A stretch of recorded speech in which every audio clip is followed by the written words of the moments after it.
관계 회복의 출발은 진실된 회개로부터 라는 제목 우리 말씀 나누도록 하겠습니다.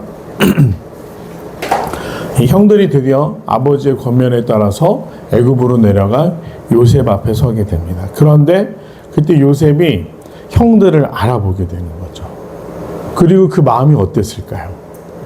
너무 그립고 보고 싶었던 마음과 또 원망과 분노로 인해 복수하고 싶은 마음이 아마 같이 들었을 겁니다.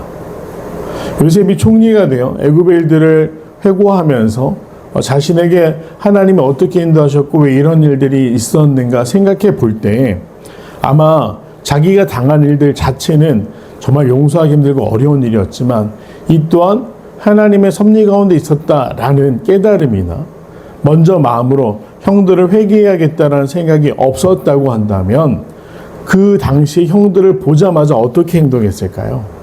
사실은 복수했을 겁니다.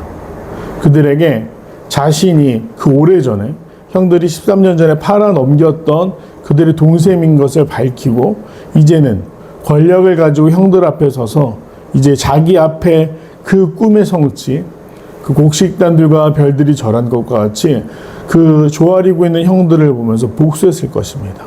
근데 요셉은 이미 오래전에 용서했던 것 같습니다. 그러기에 형들이 서니까 그 마음이 정말 두근두근 하면서 많은 생각들이 들었을 겁니다. 그리고 나서 형들에게 무엇이라고 말하냐면 첩자라고 이 나라를 정탐하기 온 정탐꾼이라는 누명을 갑자기 줍니다. 근데 이 누명은 형들에게 복수를 하기 위한 누명이 아니었습니다. 형들이 그동안 어떻게 지냈는지 아직은 용서했지만 그 형들 앞에 쉬운 용서를 하게 되면 어떻게 될까요?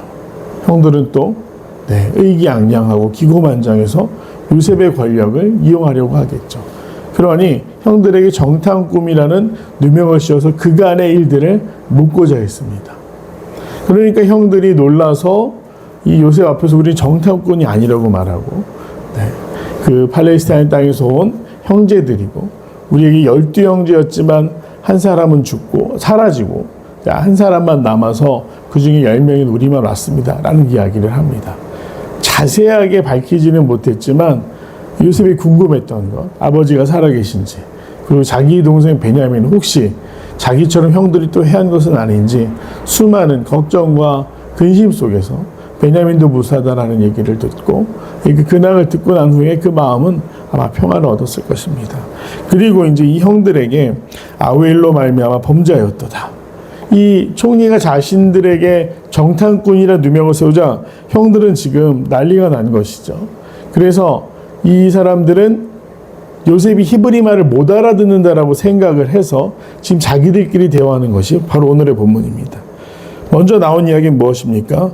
우리가 아우엘로 범죄하였도다. 아마 이 10명의 형들에게 평생의 죄책감이었겠죠. 울부짖던 동생의 모습.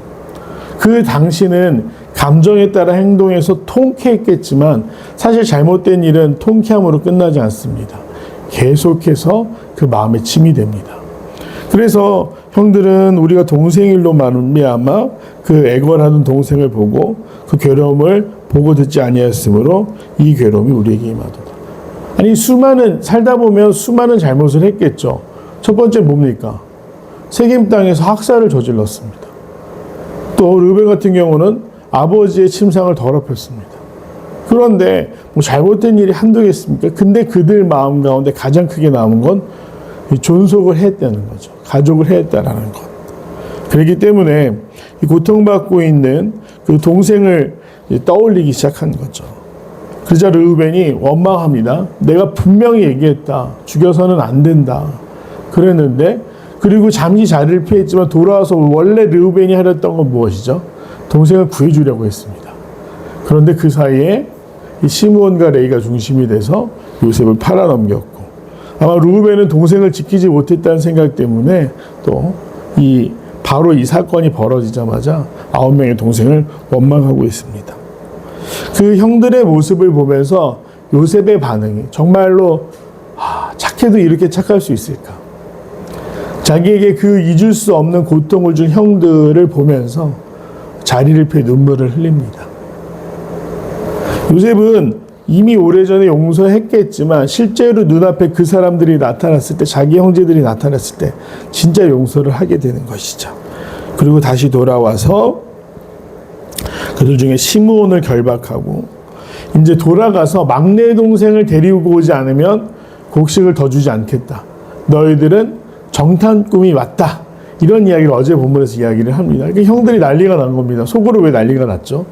아버지가 요셉을 잃은 이후에 베냐민을 얼마나 사랑하는지 알았기 때문에 이제 돌아가도 문제인 겁니다. 돌아가서 어떻게 그 베냐민을 데리고 올까?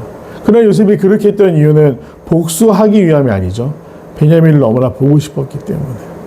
내가 요셉인지 밝힐 때가 아니라는 생각 가운데 동생이 보고 싶어 형들에게 그와 같은 요구를 했고, 결국 이 르우벤 다음에 둘째였던 시므온을 잡아 가두고 나머지 형제들을 돌려보냅니다.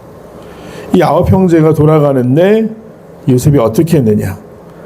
곡식을 사러 왔으니까 당연히 곡식을 담고 갈 자루를 준비했을 텐데 그것을 잘 채워주고 돈도 받지 않습니다. 사실 돈을 받는 게 말이 안 되죠. 그리고 난 후에 길양식도 주었다. 이 세심한 배려를 알 수가 있습니다. 이게 미운 사람한테 할 수 있나요? 돌아가는데 가족을 먹이기 위한 양식을 준비하고 돈도 받지 않고 형제들이 그 여행길을 가면서 먹을 수 있는 양식까지 준비해 줬다라는 것에서 요셉이 진짜 용서했구나. 그리고 이 용서의 과정 가운데 이 형제가 있구나라는 것을 깨달아 알 수가 있습니다.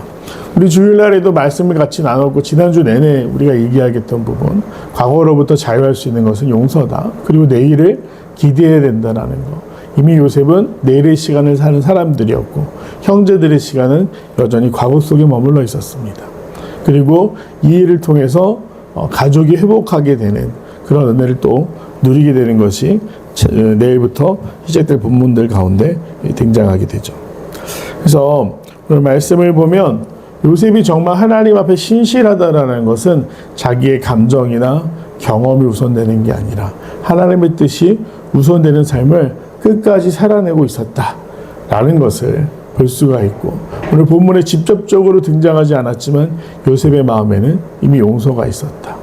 그래서 신실하며 먼저 형제들을 용서했던 요셉의 모습에서 이 땅에 오셔서 사실 우리가 구원받을 만하거나 사랑받을 만한 그런 일들하고 살지 못하는데 예수님이 보여주신 그 사랑의 모범의 모습을 동일하게 볼 수가 있죠.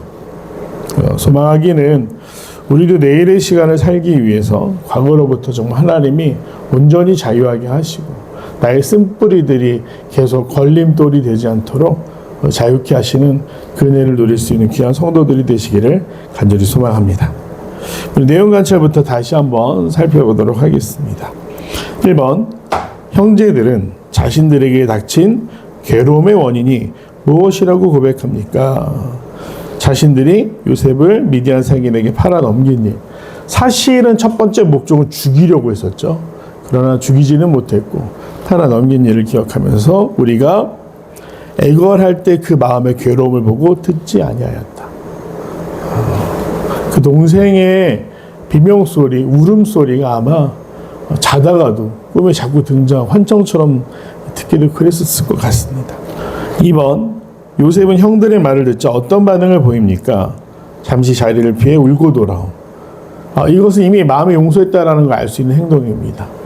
복수를 위해서 이를 갈고 돌아온 게 아니라 형제들이 그 일을 기억하면서 형님들도 그 13년의 시간이 행복한 시간은 아니었겠구나. 그들도 고통 속에 살았구나. 라는 것을 느끼며 정말 착한 사람이죠. 마음으로 공감해서 눈물을 흘리고 돌아옵니다.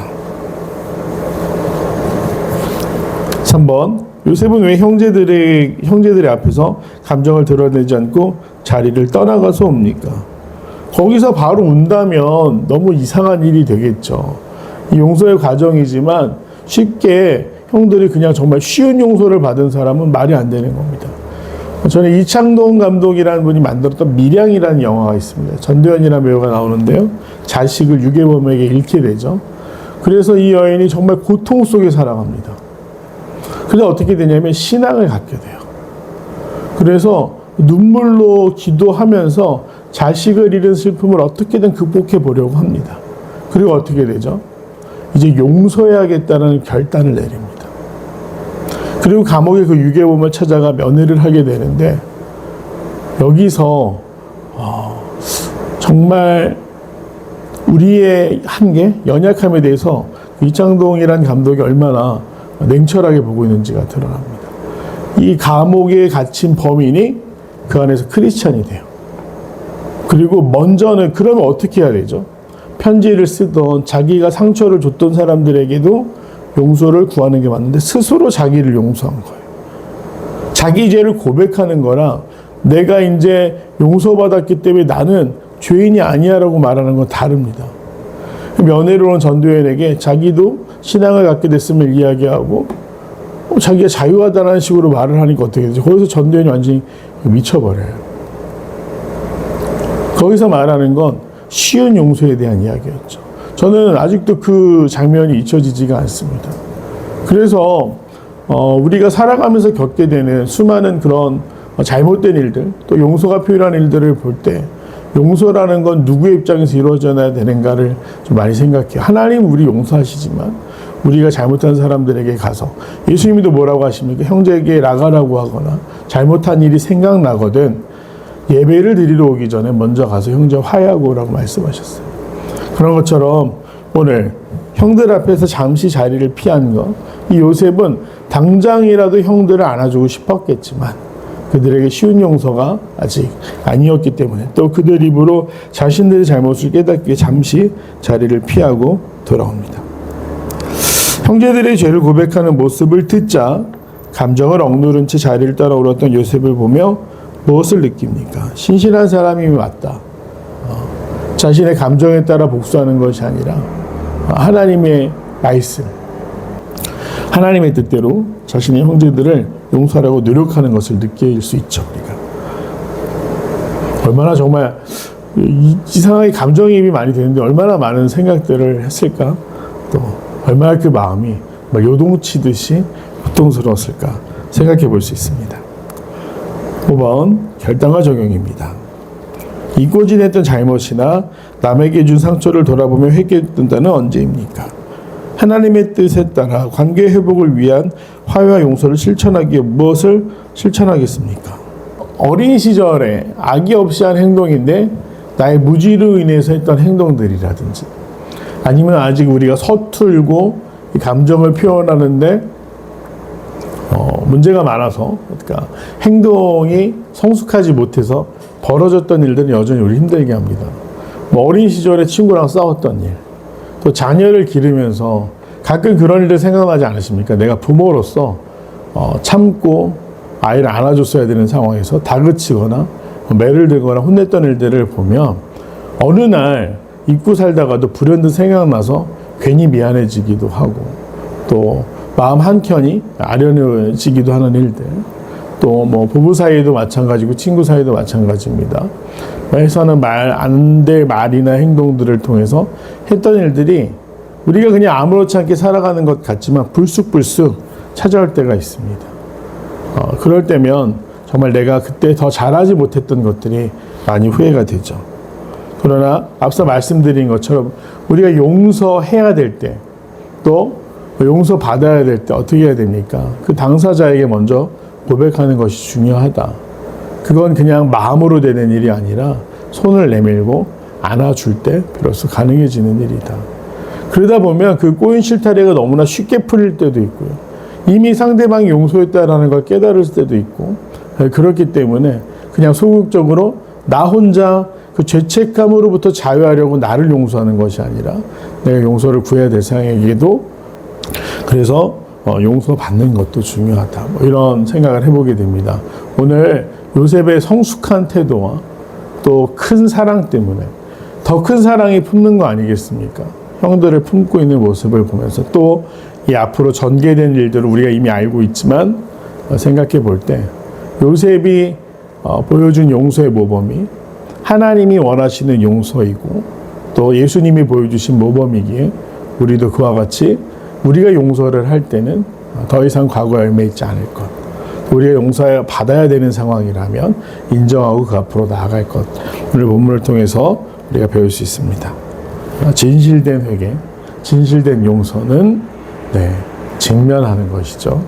그래서 숨어 있는 것이 아니라 그 상처, 또 그 일들 앞으로 나아가서 진짜 용서를 통해서 자유를 누릴 수 있는 귀한 믿음의 사람들이 되기를 간절히 소망합니다. 기도하겠습니다. 은혜와 자비가 풍성하신 아버지 하나님 감사합니다. 주님, 우리가 만일 용서해야 한다면 요셉과 같이 주여 먼저 더 큰 사랑으로 용서할 수 있는 힘을 우리에게 주옵소서. 주여 또 우리가 만약 용서받아야 할 일들이 생각난다면 더 이상 미루어 두지 않고 주여 그 용서를 구할 대상에게 다가가 먼저 손을 내밀고 인정할 수 있는 용기와 힘도 우리에게 더해 주시옵소서.